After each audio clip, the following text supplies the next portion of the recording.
ازاي استغل يوم عرفه؟ ايه هي خطه يوم عرفه؟ هقول لك دلوقتي. بص، اول حاجه تعالى كده بعد العشاء وحاول تنيم نفسك باي طريقه. نام، اظبط منبهك كده على الساعه 1:30 2:15، وفي الوقت ده قوم اتسحر. تمام. وصلي يوم الليل لحد الساعه 4 ولا 10 ولا حاجه، واقعد لحد الفجر استغفر ربنا واستشعر ان ذنوبك بتتغفر، لعلك تكتب من المستغفرين. والاحسن تقرا كمان جزء تبارك وجزء عامه. لو انت بتختم في ال10 ايام دول او في ورد ليك في القران كمله عادي، بس الافضل يعني انك هتكون لو بتختم في 10 ذو الحجه فهتكون وصلت للجزئين دول. نيجي كده بعد كده تروح تصلي الفجر، تروح كده قبل الفجر ب5 دقايق. برضه انت مش هتستغفر، او الفجر يدن ربنا يكون كتبك من المستغفرين. الفجر يدن تصلي السنه بتاع الفجر، خلصت السنه تقول لا اله الا الله وحده لا شريك له، الملك وله الحمد وهو على كل شيء قدير. تمام، ده تقوله ماشي. ولكن بعد ما تصلي السنه تقول استغفر الله الذي لا اله الا هو الحي القيوم واتوب اليه يغفر الله لك ذنوبك ولا كانت مثله زبد البحر. تمام كده، صلاه السنه وقلت الدعاء. صلاه الفجر تقعد في مصلاك او ايه، يعني مش في مساجد بتقفل، ولكن لو ما قفلتش تقعد في مصلاك لحد الشروق لحد شروق الشمس. بعد شروق الشمس بربع ساعه تصلي الضحى.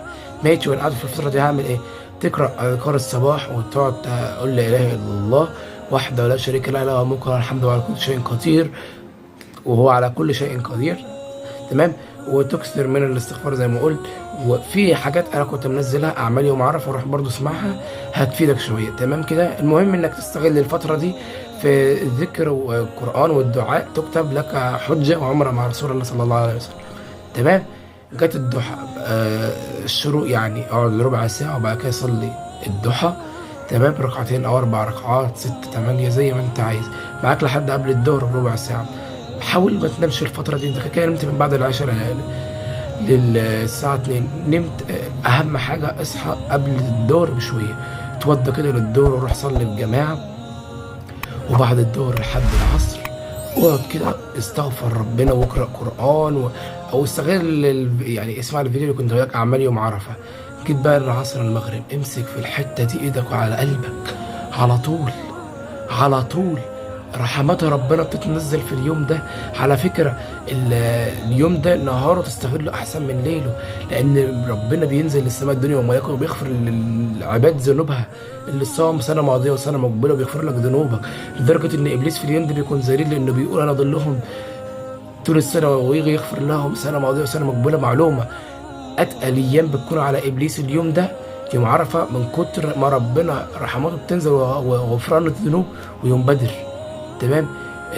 انت ما تضيعيش دقيقه من وقتك، لو صمتي ما صمتيش ما تضيعيش دقيقه من وقتك. حتى وانت بتعملي الاكل في المطبخ برضو اقعدي كده لحد المغرب.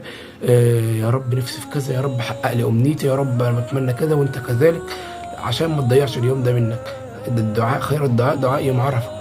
زعلان من حد رن عليه، والله انت زعلان من حد ومتصاحب معاه هترن عليه في اليوم ده، خلاص هيستشعر انك عايز ترن عليه بقى، عايز تصالحه، العيد جاي مش عايز تزعل منه، فايه خلاص.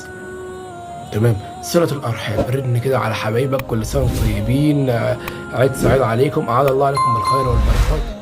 الحاجات دي في ناس لها طريقة، بس أعلق على معلومة، يوم عرفة هيبدأ النهاردة من بعد المغرب، فأنت حاول تستغل بقى الفرصة دي من بعد المغرب كده.